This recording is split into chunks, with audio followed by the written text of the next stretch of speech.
ಕೇಂದ್ರದಿಂದ ಹೊಸ ಯೋಜನೆ. ಪ್ರತಿ ತಿಂಗಳು 3,000 ರೂಪಾಯಿ ಹಣ ಪಡೆಯಿರಿ. ಇಲ್ಲಿದೆ ನೋಡಿ ಇದರ ಸಂಪೂರ್ಣ ಮಾಹಿತಿ.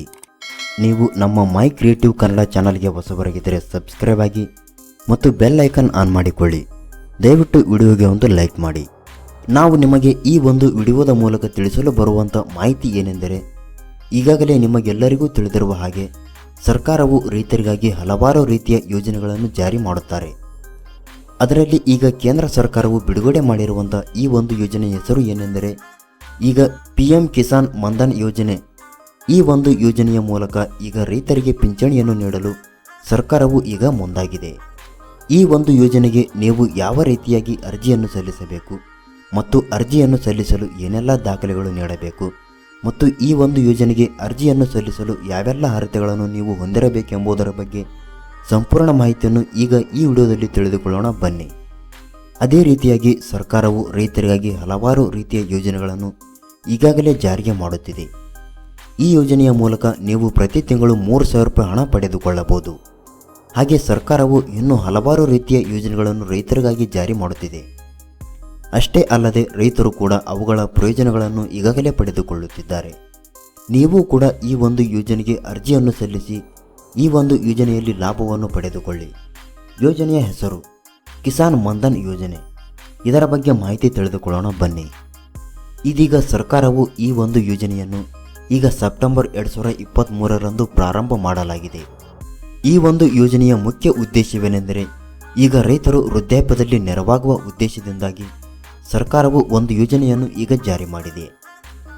ನೀವು ಕೂಡ ಈ ಯೋಜನೆಗೆ ಈಗ ಅರ್ಜಿಯನ್ನು ಸಲ್ಲಿಸಿ ಈ ಒಂದು ಯೋಜನೆಯ ಲಾಭವನ್ನು ಪಡೆದುಕೊಳ್ಳಿ. ಈ ಯೋಜನೆಗೆ ಯಾರೆಲ್ಲ ಅರ್ಹರು ಎಂದು ನೋಡೋಣ ಬನ್ನಿ. ಈ ಒಂದು ಯೋಜನೆಗೆ ಅರ್ಜಿ ಸಲ್ಲಿಕೆ ಮಾಡಲು ಸಣ್ಣ ಮತ್ತು ಅತಿ ಸಣ್ಣ ರೈತರು ಕೂಡ ಈ ಒಂದು ಯೋಜನೆಗೆ ಅರ್ಜಿ ಸಲ್ಲಿಸಬಹುದು. ಆನಂತರ ರೈತರ ಅವರ ವಯಸ್ಸಿಗೆ ಅನುಗುಣವಾಗಿ 60 ವರ್ಷದ ವಯಸ್ಸಿನವರಿದ್ದರೆ ಠೇವಣಿಯನ್ನು ಮಾಡಬೇಕಾಗುತ್ತದೆ. ಆನಂತರ ಅವರ 60 ವರ್ಷ ತಲುಪಿದ ನಂತರ ಅವರಿಗೆ ಪ್ರತಿ ತಿಂಗಳು 3,000 ರೂಪಾಯಿ ಹಣವನ್ನು ಪಡೆದುಕೊಳ್ಳಬಹುದು. ಈ ಯೋಜನೆಗೆ ಅರ್ಜಿ ಸಲ್ಲಿಸಲು ಬೇಕಾಗುವ ದಾಖಲೆಗಳು: ಅರ್ಜಿದಾರರ ಆಧಾರ್ ಕಾರ್ಡ್, ಜಾತಿ ಮತ್ತು ಆದಾಯ ಪ್ರಮಾಣ ಪತ್ರ, ಜಮೀನಿನ ಪಹಣಿ ಪತ್ರ, ಬ್ಯಾಂಕ್ ಖಾತೆಯ ವಿವರ, ರೇಷನ್ ಕಾರ್ಡ್ ಮತ್ತು ಪಾಸ್ಪೋರ್ಟ್ ಸೈಜ್ ಫೋಟೋ. ಇನ್ನು ಮುಖ್ಯವಾಗಿ ಅರ್ಜಿ ಸಲ್ಲಿಕೆಯ ಬಗ್ಗೆ ಮಾತನಾಡೋಣ. ಈಗ ನೀವು ಕೂಡ ಈ ಒಂದು ಯೋಜನೆಗೆ ಈ ಅರ್ಜಿಯನ್ನು ಸಲ್ಲಿಕೆ ಮಾಡಬೇಕೆಂದುಕೊಂಡಿದ್ದರೆ ಈಗ ನಾವು ನಿಮಗೆ ಈಗ ಹೇಳುವ ಲಿಂಕಿನ ಮೇಲೆ ಕ್ಲಿಕ್ ಮಾಡಬೇಕು. ಅದರಲ್ಲಿ ನೀವು ನಿಮ್ಮ ಮೊಬೈಲ್ ನಂಬರ್ ಮೂಲಕ ಮೊದಲು ರಿಜಿಸ್ಟರ್ ಆಗಬೇಕಾಗುತ್ತದೆ.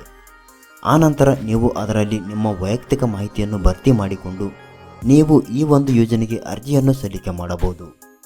ಒಂದು ವೇಳೆ ನಿಮಗೆ ಅರ್ಜಿಯನ್ನು ಸಲ್ಲಿಸಲು ಬರದೇ ಇದ್ದರೆ ನಿಮ್ಮ ಹತ್ತಿರ ಇರುವಂಥ ಆನ್ಲೈನ್ ಕೇಂದ್ರಗಳಿಗೆ ಭೇಟಿ ನೀಡಿ ಅವರು ಕೇಳುವಂಥ ಎಲ್ಲ ದಾಖಲೆಗಳು ಅಂದರೆ ಈಗಾಗಲೇ ತಿಳಿಸಿರುವ ದಾಖಲೆಗಳನ್ನು ಅವರಿಗೆ ನೀಡುವುದರ ಮೂಲಕ ನೀವು ಕೂಡ ಈ ಒಂದು ಯೋಜನೆಗೆ ಅರ್ಜಿ ಸಲ್ಲಿಕೆ ಮಾಡಬಹುದು.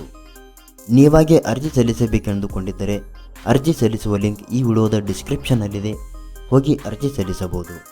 ಈ ಒಂದು ಯೋಜನೆಯ ಬಗ್ಗೆ ನಾವು ನಿಮಗೆ ಈಗ ಈ ಒಂದು ವಿಡಿಯೋದಲ್ಲಿ ನೀಡಿರುವ ಮಾಹಿತಿ ಸರಿಯಾದ ರೀತಿಯಲ್ಲಿ ದೊರಕಿದೆ ಎಂದು ನಾವು ಭಾವಿಸಿದ್ದೇವೆ.